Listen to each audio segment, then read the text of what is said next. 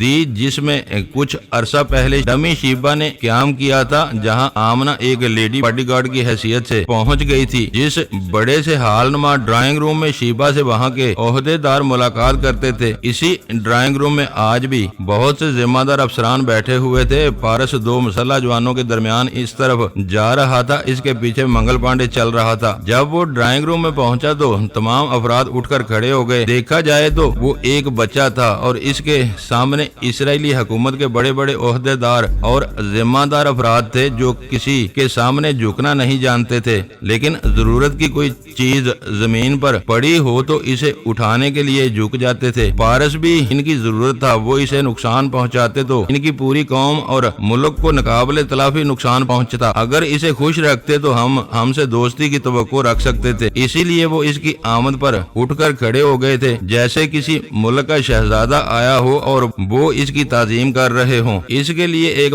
صوفہ مخصوص تھا، وہ اس پر بیٹھ گیا۔ اس کے سامنے تمام افراد دائرے کی صورت میں صوفوں پر بیٹھے ہوئے تھے۔ ایک شخص نے اپنی جگہ سے اٹھ کر پوچھا، ماسٹر پارس، کیا آپ کی ماما اور پاپا موجود ہیں؟ اس نے جواب دیا، میں آپ لوگوں کے لیے کافی ہوں، ضرورت محسوس کروں گا تو انہیں مخاطب کروں گا۔ اس شخص نے کہا، ہم تسلیم کرتے ہیں، آپ ایک عظیم باپ کے ہونہار بیٹے ہیں، ہمارے سوالوں کا بڑی حد تک جواب دے سکیں گے، لیکن ہم بہت سے پیچیدہ معاملات پر گفتگو کرنا چاہتے ہیں۔ آپ گفتگو شروع کریں، معاملہ پیچیدہ ہوگا تو وہ آ ہی جائیں گے۔ جب ڈمی شیبا اس ڈرائنگ روم میں آیا کرتی تھی تو اس کے ساتھ بھی یہی ہوتا تھا، اس کے سامنے بیٹھے ہوئے افراد گفتگو کرتے تھے، اس بات کا اندیشہ نہیں ہوتا تھا کہ ہم ان دماغوں میں پہنچ کر وہاں کے اہم راز معلوم کر سکیں گے۔ وہ جتنے لوگ آ کر بیٹھا کرتے تھے، ان کا اس ملک کے اہم رازوں سے کوئی تعلق نہیں ہوتا تھا، وہ سب جونیئر افسران ہوتے تھے۔ ان کے سینئر افسران کہیں دور چھپے ہوتے تھے اور مائکرو فون کے ذریعے وہاں سے ساری گفتگو کو سنتے تھے۔ جن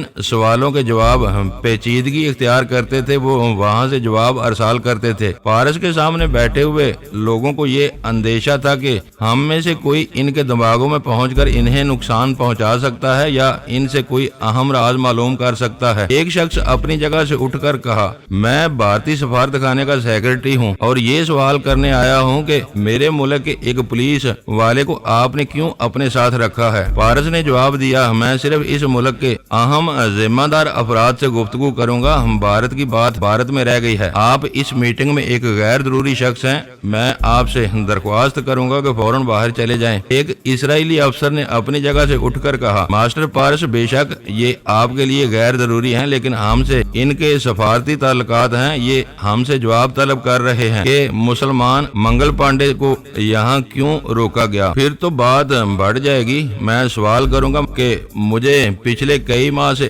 بھارتی سرکار نے حبس بے جا میں کیوں رکھا تھا؟ جس طیارے میں آ رہا تھا اسے ہائی جیک کرنے کی کوشش کیوں کی گئی تھی؟ بھارتی سرکار کو میری ماما اور پاپا سے کیا دشمنی ہے؟ وہ مجھے یرغمال بنا کر کیوں رکھنا چاہتے تھے؟ ان تمام سوالوں کے جواب ملنے کے بعد میں منگل پانڈے کو یہاں سے جانے کی اجازت دے دوں گا۔ اسرائیلی افسر نے بھارتی سفارت خانے کے سیکرٹری سے کہا، آپ نے جواب سن لیا ہے، آپ جواب میں جو کہنا چاہتے ہیں اس کے لیے کوئی اور وقت مقرر کر لیں، ہمیں بھی اپنے معاملات پر گفتگو کرنا ہے، پلیز یہاں سے تشریف لے جائیں۔ وہ شخص وہاں سے چلا گیا۔ مقامی افسر نے کہا آپ سوالوں کے نہایت معقول جواب دے رہے ہیں، کیا آپ کے والدین موجود ہیں؟ آپ مجھ سے یہ سوال دوسری بار کر رہے ہیں، تیسری بار نہ کریں۔ وہ افسر جھینپ کر آس پاس بیٹھے ہوئے افراد کو دیکھنے لگا۔ پارس نے کہا بات میں شروع کرتا ہوں، ختم آپ کریں، اور بات یہ ہے کہ مجھے یہاں کیوں لایا گیا۔ ایک شخص اٹھ کر کھڑا ہو گیا، اپنی ٹائی کی گرہ درست کرتے ہوئے، کھنکار کر گلا صاف کرتے ہوئے بولا، جناب اس بات کا جواب بہت طویل ہے، پھر بھی میں اختصار سے کام لینے کی کوشش کرتا ہوں۔ جس شخص کو تیرنا آتا ہو وہ کسی نہ کسی طرح ہاتھ پاؤں مار کر کنارے تک پہنچنے کی کوشش کرتا ہے، اسی طرح ہم آج تک فرحاد صاحب سے دوستی نہ کر سکے، ہم الٹے سیدھے ہاتھ پاؤں مار کر ان سے دوستی کی ضد کرتے ہیں۔ میں نے لفظ اس لیے استعمال کیا ہے کہ یہ یک طرفہ نہیں ہوگی، باہمی سمجھوتا ضروری ہے، اور ہم اسی سمجھوتے کے لیے پہلے بھی کئی بار ایسی حرکتیں کرتے رہے ہیں۔ ایک بار مدام سونیا کو ہم نے مہمان بنا کر رکھا، دوسری بار شیبہ یہاں آئی، ہمیں اس کی موت کا بہت صدمہ ہے۔ ہماری قوم کی ایک ٹیلی پیتھی جاننے والی ہمارے غلط پالیسیوں کے نتیجے میں ختم ہو گئی۔ تیسری بار ہم نے آپ کو اغوا کیا ہے، آپ دیکھ رہے ہیں کہ ہم نے آپ کو قیدی نہیں بنایا ہے، آپ کی بے حد عزت کر رہے ہیں اور ہمیشہ کرتے رہیں گے، خواہ آپ کے والدین سے دوستی ہو یا نہ ہو۔ اگر آپ کو اس بات کی پرواہ نہیں ہے کہ دوستی ہوگی تو نہیں، پھر مجھے اغوا کرنے کی ضرورت کیا تھی؟ اس نے جواب دیا، ہم اس طرح ثابت کرنا چاہتے ہیں کہ مسلسل ناکامیوں کے باوجود کسی قدر دوستی کے خواہش مند ہیں۔ ہم پہلے کی طرح آج بھی یقین دلاتے ہیں دوستی سے کوئی ناجائز فائدہ نہیں اٹھائیں گے، بلکہ ہم زیادہ سے زیادہ ان کی خدمت کریں گے۔ آپ جانتے ہیں ایک نیام میں دو تلواریں نہیں رہ سکتی، جب آپ کے پاس ٹیلی پیتھی جاننے والے بہن بھائیوں کا خاندان موجود ہے تو ہم سے آپ کس بات کی توقع کرتے ہیں؟ آپ کے والدین ہم سے دوستی کریں پھر ہم جواب دیں گے، یعنی اگر ہم دوستی کریں گے تو آپ شارپر اور اس ٹیلی پیتھی جاننے والے خاندان سے قطع تعلق کر لیں گے۔ ابھی ہم اس بات کا جواب نہیں دے سکتے، تمہارے جواب دینے یا نہ دینے سے کوئی فرق نہیں پڑتا۔ شارپر موجود ہوگا تو تمہارے دماغ میں چھپے ہوئے جواب کو پڑھ لے گا، ہمیں ایسے اہم سوالوں کا جواب دوسری طرف سے موصول ہوگا، تبھی ہم جواب دے سکیں گے۔ شارپر صاحب کو بھی ہمارا دماغ پڑھ کر مایوسی ہوگی۔ شارپر ہمیشہ ایک سینئر افیسر کیری ہام کے ذریعے یہاں کے حکام سے رابطہ قائم کرتا ہے، کیا وہ اس وقت بھی موجود ہوگا؟ کیا مسٹر کیری ہام یہاں موجود ہیں؟ نہیں، مسٹر ہام یہاں نہیں ہیں، اور ہم یقین سے نہیں کہہ سکتے کہ شارپر صاحب خیال خوانی کے ذریعے اس وقت ہمارے درمیان ہے یا نہیں۔ ایک دوسرے افسر نے اپنی جگہ سے اٹھ کر کہا، ہماری گفتگو دوسرا رخ اختیار کر رہی ہے، ہمیں اپنے موضوع کی طرف آنا چاہیے۔ پارس نے تائید میں سر ہلا کر کہا، بے شک آپ دوستی کے موضوع پر کوئی فیصلہ کن بات کرنا چاہتے ہیں۔ اگر میں اپنے والدین کی طرف سے دوستی کے لیے ہاں کہہ دوں تو مجھے یہاں سے جانے کی اجازت مل جائے گی۔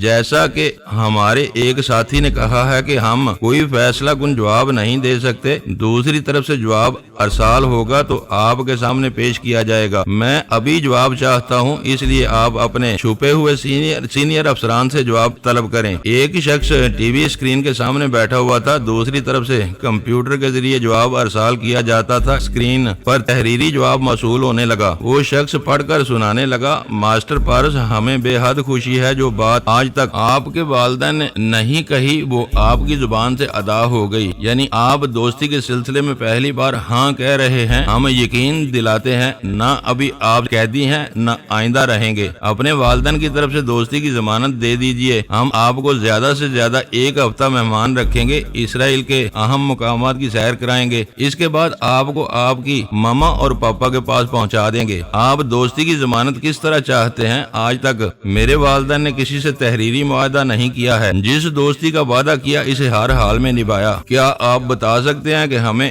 کس طرح مطمئن کر سکیں گے؟ فارس چند لمحوں تک خاموش رہا اور سوچتا رہا، جیسے بہت سوچ سمجھ کر جواب دے رہا ہو، حالانکہ وہ ہم سے جواب سنتا تھا اور بولتا جاتا تھا۔ پھر وہ بولا، اصل بات یہ ہے کہ ہم بنیادی طور پر ایک دوسرے سے دشمنی رکھتے ہیں، ہمارے اندر بھروسے نام کی کوئی چیز نہیں ہے۔ اگر میں یہ کہوں کہ ہمارا ایک ٹیلی پیتھی جاننے والی آپ کے ملک میں مستقل قیام کرے گی تو آپ کو یقین نہیں آئے گا۔ افسر نے جلدی سے کہا، کیوں نہیں جناب، ضرور یقین آئے گا۔ جب وہ یہاں آ جائے گی تو آپ کہیں گے یہ ڈمی ہے۔ اس افسر نے کچھ سوچ کر کہا آپ کی بات درست ہے، جب یہاں شیبہ آئی تو ہم تذبذب میں رہے ہیں، یہ اصل ہے یا نقل؟ آخر وقت تک ہمیں اس کے اصل یا نقل ہونے کا پتہ نہ چلا۔ آج بھی اس کے لیے صدمہ اٹھاتے ہیں، کبھی سوچتے ہیں شاید وہ زندہ ہے، ہمارے لیے زندہ ہے، اور ایک دن ڈرامائی انداز میں چلی آئے گی اور ہم حیران رہ جائیں گے۔ پارس نے کہا آپ حیران تو ہوں گے لیکن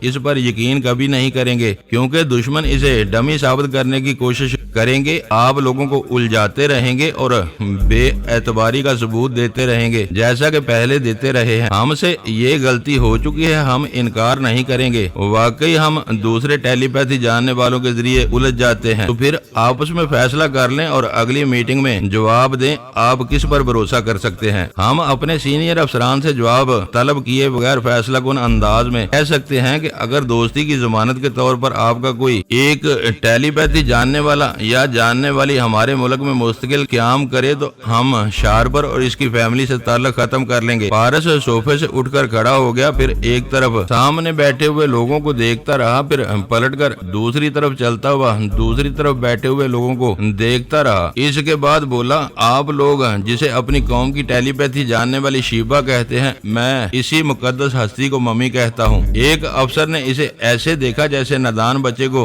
دیکھ رہا ہو، پھر کہا ماسٹر پارس آپ سے غلطی ہو رہی ہے، جو مر جاتے ہیں ان کے لیے ہے استعمال نہیں کرتے یا تھی استعمال کرتے ہیں۔ آپ کو کہنا چاہیے کہ ہماری قوم کی بیٹی شیبہ کو آپ ممی کہا کرتے تھے، میں آج بھی انہیں ممی کہتا ہوں، اور خدا ان کی عمر دراز کرے، وہ زندہ ہیں اور جب تک خدا چاہے گا ان پر کوئی آنچ نہیں آئے گی، وہ زندہ سلامت رہیں گی۔ وہ ایک دوسرے کو بے یقینی سے دیکھ رہے تھے، ایک دوسرے سے کچھ نہ کچھ بول رہے تھے۔ یہ بات سینئر افسران تک پہنچ رہی ہوگی، وہاں بھی یہی خلبلی ہوگی۔ کمپیوٹر اسکرین کے سامنے بیٹھے ہوئے شخص نے پڑھنا شروع کیا، ماسٹر پارس ہم آپ کی باتیں سن کر حیران ہیں، یقین نہیں کرنا چاہتے لیکن یقین ضرور کریں گے کیونکہ آپ بہت ہی سنجیدہ بچے ہیں، غلط بیانی سے کام نہیں لیں گے۔ ہم اچھی طرح سمجھتے ہیں آپ کی پشت پر والدین ہیں، آپ کوئی غیر ذمہ دارانہ گفتگو نہیں کریں گے۔ ایک بار پھر یقین دلائیے کیا ہماری قوم کی بیٹی شیبہ زندہ ہے؟ بفضل ربی وہ زندہ سلامت ہیں، میں انہیں یہاں بلا سکتا ہوں۔ کمپیوٹر اسکرین کے سامنے بیٹھے ہوئے شخص نے کہا اوپر سے احکامات صادر ہوئے ہیں، آپ تمام حضرات ماسٹر پارس کے سامنے گھٹنے ٹیک دیں۔ کمپیوٹر کے ذریعے حکم سنتے ہی تمام لوگ اپنی جگہ سے اٹھ گئے، پھر پارس کے سامنے گھٹنے ٹیک کر سر کو جھکا لیا۔ وہ شخص کمپیوٹر اسکرین کو دیکھتا ہوا پڑھتا جا رہا تھا، ماسٹر پارس ہم آپ کو اور آپ کے والدین کو سلام کرتے ہیں، ہمیں اپنی غلطی کا شدید احساس ہے، ہم نے آپ لوگوں پر بھروسہ نہ کر کے شدید نقصانات اٹھائے ہیں، ہم خدا کو حاضر ناظر جان کر کہتے ہیں ہم آئندہ آپ کے دشمنوں پر اعتبار نہیں کریں گے۔ آج سے اور اسی لمحے سے ہم شارپر اور اس کی فیملی سے تعلق ختم کر رہے ہیں، خواہ اس کے ذریعے ہمیں کتنی ہی دماغی اذیتیں برداشت کرنا پڑے، لیکن ہم یقین کرتے ہیں آپ کے والدین ہمیں ان سے محفوظ رکھنے کی کوشش حتی الامکان کرتے رہیں گے۔ پارس نے کہا میں دوستی کی اس ابتدا میں ایک اور خوشخبری سنانا چاہتا ہوں۔ وہ سب اسی طرح گھٹنے ٹیکے ہوئے اور سر جھکائے ہوئے تھے۔ پارس نے کہا پہلے آپ لوگ اپنی جگہ آرام سے بیٹھ جائیں۔